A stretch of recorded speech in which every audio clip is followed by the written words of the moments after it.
Chronicles of a Gooner. Like and subscribe. Chronicles of a Gooner.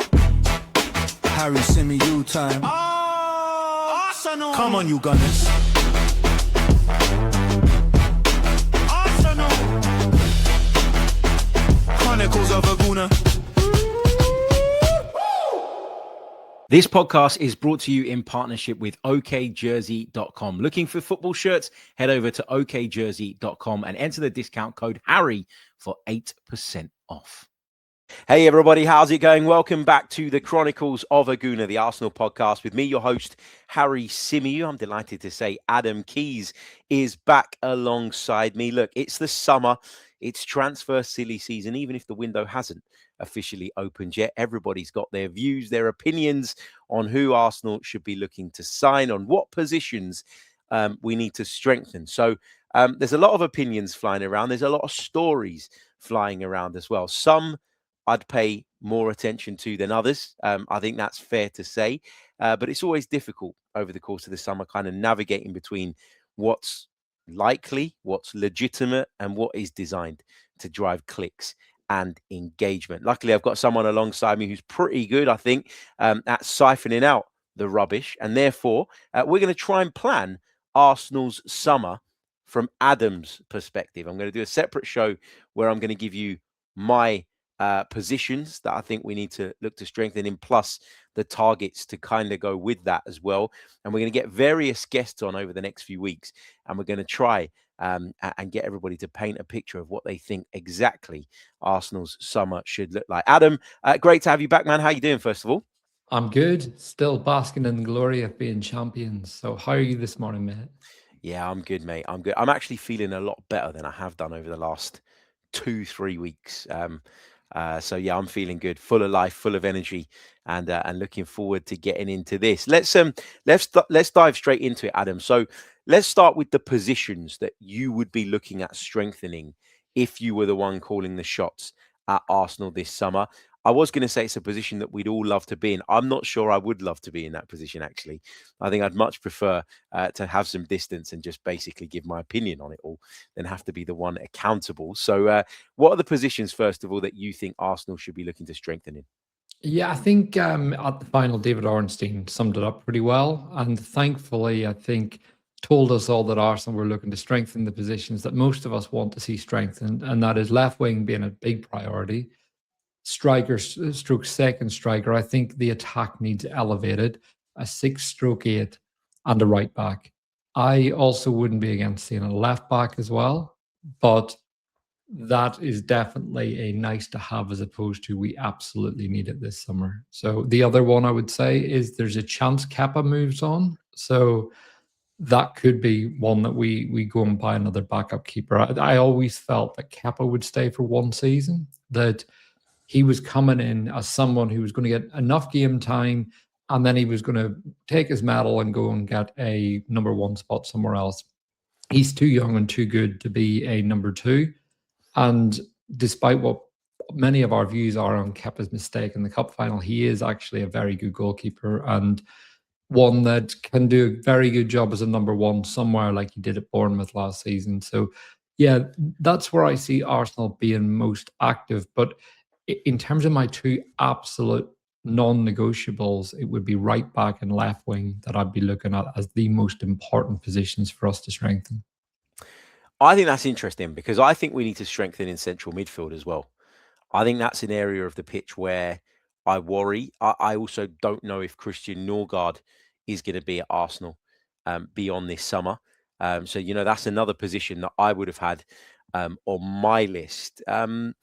But again, this is your episode. So let's dive into some of the players that you think would be good fits for those positions, because we're all doing it kind of out of the sky at the moment, right? There's not that many concrete transfer stories around at the moment. There wouldn't be. It's the 5th of June. The World Cup is on the horizon. I think you're going to see a major kind of flurry of business post the World Cup as opposed to pre it. But there will be conversations ongoing, there will be discussions ongoing, and there will be work being done to identify targets. So if we start with that left wing position, which I think is one that we all unanimously agree on, it's a position that we've talked about for 2 or 3 summers now as one that needs addressing. We thought that maybe we'd kind of gone some way in doing that by bringing in Madueke, who could play there as well as playing from the right-hand side. Also, I think a lot of people felt Eza would be an option from that position. It hasn't really been the case that he's been used there very, very often. So who's in your mind, who sticks out to you as a kind of primary candidate for that role? I think where it's maybe better for me to start is the one player that I want in at all costs, and that's Morgan Rogers. So Okay. he, for me, does address that position to a degree. I think he can also address some of our issues in the striker position because he can play as a second striker, he can play as a 10. But for me, Morgan Rogers is a game breaker who goes and just destroys teams. And he's in the top 1% out of carriers. He's an absolute force of nature who bounces off players. Not necessarily a 1v1 dribbler, which I think is something that I would really like. But whenever I'm looking objectively at this, I'm looking at how many 1v1 specialists are out there that also have end product. There are dribblers who are very good at beating their man, very poor once they get past their man. And then there's Kvaratskhelia, who we all look at as the archetypical 1v1 winger who we would all love to sign. But the reality is, the reason he's getting so much attention now and might not have 10, 15 years ago is because there are so few of these types of players around now. Whereas what I look at in Morgan Rogers is a player that played 40% of his football last season on the left. I see him as someone that can be very effective against low blocks because he shoots on sight. He overperformed his XG of 6.8 and turned it into 10 goals. He's also somewhat creative. He's not a high volume chance creator like an Ozil or a Bruno Fernandes kind of thing. I think that's something with a lot of these wingers we also have to be clear about. But Morgan Rogers, for me, is someone that just gives us something different whilst also giving us a bit more of what we know Arteta likes, which is he works very hard. He presses well. He's aggressive. He's got a bit of a dickhead gene in him as well. Like he will go at players. And then I think something that's being massively overlooked, we have struggled away at Villa 3 or 4 years in a row now. And one of the key reasons we've struggled against Villa away from home is because of Morgan Rogers. We would be going to Villa, who are a top 4 team now and pretty well established in that category. So they are becoming a rival and we'd be taking their best player. I think that's a big statement move as well. And I think that's being overlooked slightly because to get a player of that caliber, England international, and he's only 23, he does give us something on the left. I've long been of the opinion this season that Trossard should be moved on. I just see a physical decline that's come in Trossard. And I know he had personal issues, but I also saw physical issues in the midst of the season. I think Rodgers becomes that replacement. And I think some of Arsenal's best football comes with a ball handler on the left rather than a real sprinter. And I think Madueke can still play minutes on the left. I think Eza can still play minutes on the left. But Rodgers gives us that option of he can play 10, he can play left, he can interchange with players. So that's why I see him as such a freak talent that I just want to see us go and get. Yeah, and I think the versatility point is really important, and it is something that Mikel Arteta has leaned towards and been really kind of keen on over the years, isn't it? So it wouldn't surprise me if Arsenal broke the bank to sign Morgan Rogers this summer. In terms of some of the other positions that you've discussed, what are some of the names that you've got attached to them? Because I always think it's kind of easy, isn't it? And I do it all the time going, yeah, we need this position, and this position. Once you start to think about who you can get for those roles, that's when it becomes that little bit more complex and that little bit more difficult. Yeah, well, I was thinking about this as I was making my coffee before we started, and I was thinking I actually don't have that many names this year. Whereas usually I've had quite a clear picture of I want this player, a bit of football manager here and there.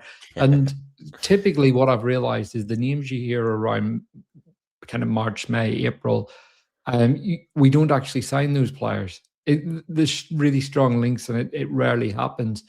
But this year, I think I've been so shut off from transfers and I've deliberately done that so I could enjoy the run-in. I haven't dived into names in the same way. I do like Nathaniel Brown at left back. I think that would allow Calafiori to move into left centre back. So Ben Mattinson's been talking to me about Nathaniel Brown for about a year, and that's the only reason he's on my radar. I'm not going to pretend I watch Frankfurt every week. Ben's been sending me clips of him, and I trust Ben explicitly with football scouting. At right back, that's the area I see as a bigger priority, but Nathaniel Brown can play there as well, and he has done on numerous occasions. Do you Right not back, think, though, just on that, Adam, on Nathaniel Brown, he is a left-footed player. Mikel Arteta's never wanted to play a left footer at right back or a right footer at left back. That's always something he's steered clear from. Because yeah, I think there's been times where you could have argued that when we were down to our bare bones at right back, that we could have actually played Calafiori at right back if Mikel was willing to do that. Why do you think he would change that now? Why do you think he would go, actually, I think Nathaniel Brown's played at right back 4 times from what I saw yesterday. So what is it that makes you think actually he would go, no, you know what? I'm willing to break that rule of mine, if you like, and go down that road. I think it would be desperation, nothing else. I don't think this would be 1 week he's a left back, 1 week he's a right back. That's not what I'm getting at. I think it would be very much a desperation move if we had Timber and whoever else the right back is out. It would maybe be a consideration. However, because we have seen Calafiori play there last season, he played against PSG. I always thought Kieran Tierney could be an option at right back, and we never did it. So, but I do think with Mikel, he is getting better at realizing he needs to rotate, and the numbers show that this year. And the level of rotation that's shown through minute share this season is actually incredible from Arteta. At times, he could have done a bit more with certain players, but on squad level, he was very good. So that would be the only reason I would think it would be desperation. But at right back, this is where the real challenge comes, because I think if you're looking for a player profile, the right mentality, everything, Livramento ticks a lot of boxes. The issue is his injury record scares the life out of me. And we have just had Ben White with 2 seasons where he's constantly injured. We've got Calafiori, who I saw Tom Canton put an article out yesterday. Calafiori's missed 44 match day squads in the last 2 years. That's insane. And we can't have that at right back as well. So we've got Timber, who's almost ever present.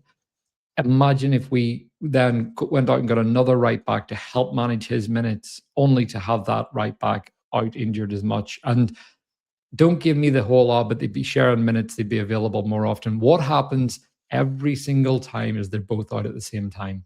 Timber ends up carrying the load. The backup right back or the rotation option ends up getting minutes, but ultimately when you need them most, that's when they're injured. So I would be staying away from Livramento for that reason.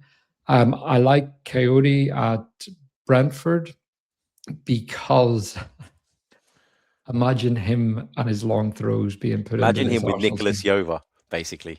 Yeah, pretty much, because I was at Arsenal Brentford at the Emirates. I was sitting in the upper tier, and when he took a throw in the second half, which was kind of closer to where I was, this speed and how flat that ball went into the box, it reminded me of Rory Delap.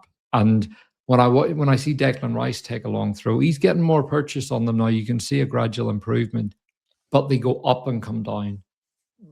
Coyotes go flat and straight into the box, and they're a nightmare to defend against. And we saw against Brentford as well whenever we played them away from home.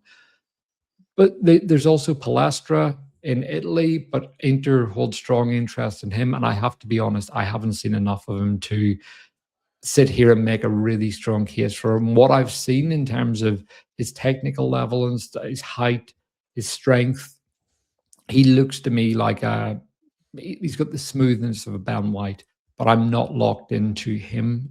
And if we do progress that, I would need to do quite a bit of research on him to find out exactly what kind of player he is. Just repeat the name there, Adam, because I think the thing cut ever so slightly. So that's Palestra. Palestra, lovely. And that's it, just for the benefit of the listeners. I heard you, but I felt like the stream just dipped a little bit there. Okay, so we've covered off the left wing.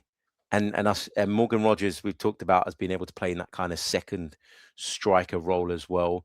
Right back, you've given me a few names. Left back, you've given me Nathaniel Brown.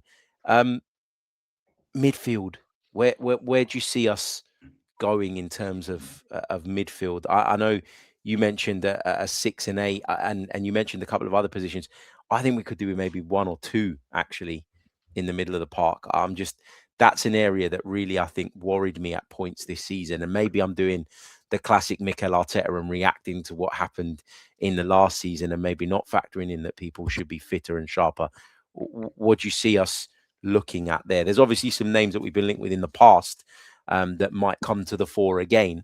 But how do you see us sort of moving in midfield? I think it's an important area. The reason I say right back and left wing are the most like non-negotiable for me is because I see those positions as ones where the current quality I don't think is good enough. And I say that, and I know that sounds harsh on Ben White, but I've watched him play games and thought you can't run backwards anymore. And Ben White on the ball, superb. Timber and Ben White's short game is as good as each other's. Ben White's long game is tremendous. His relationship with Saka is first class, but we are not seeing the Ben White overlap. So that's why I see that it is such an important position. However, in midfield, I'm looking at it and thinking Lewis Skelly's now a midfielder. So Okay. with him, I think he's firmly earned his place in that midfield. I don't think Arsenal sell him now. His picture at the end of the season with the title was captioned with pure profit. So for me, Lewis Skelly is a player that's here to stay. He's really, really won that spot. And one of the big reasons I think that you're probably fearful of midfield is because we saw Zubimendi run into the ground this season and Mikel not rotate him. Had he taken Zubimendi out of the team in maybe late February and started to give him a bit more rotation, I think Zubimendi finishes the season very strongly. However, we are in a position now with Miles coming in to rotate and compete with Zubimendi that we've got those two, Rice and Marino, who will be back and misses very little football. If you look at the two injuries he's had, the collarbone on his foot, they're both freak injuries. And like to break your collarbone on the first day of training, competing with Gabriel is just Arsenal 24-25 in a nutshell. But yeah, for me, I think it's an area that we need someone. My question is, how much do you spend in that position? One player I really like is Buati at Lille. Young, big, long legs, and has that Vieira, Diaby, those kind of long telescopic type legs that you can't coach what he's got. Because a lot of it's down to his physical profile, but on the ball, I think he's a really nice player to watch. Carries it very well. I think he's got a bit of versatility between 6 and 8. And with him being young but being experienced, I think he's a very, very exciting player. A bit like Camavinga when he was that age, where you look at him and you think you really need to go and get him now. So he's an option. I know Tonali keeps being linked. I just don't see Arsenal paying the kind of money that Tonali would cost. The other option is Mateus Fernandes.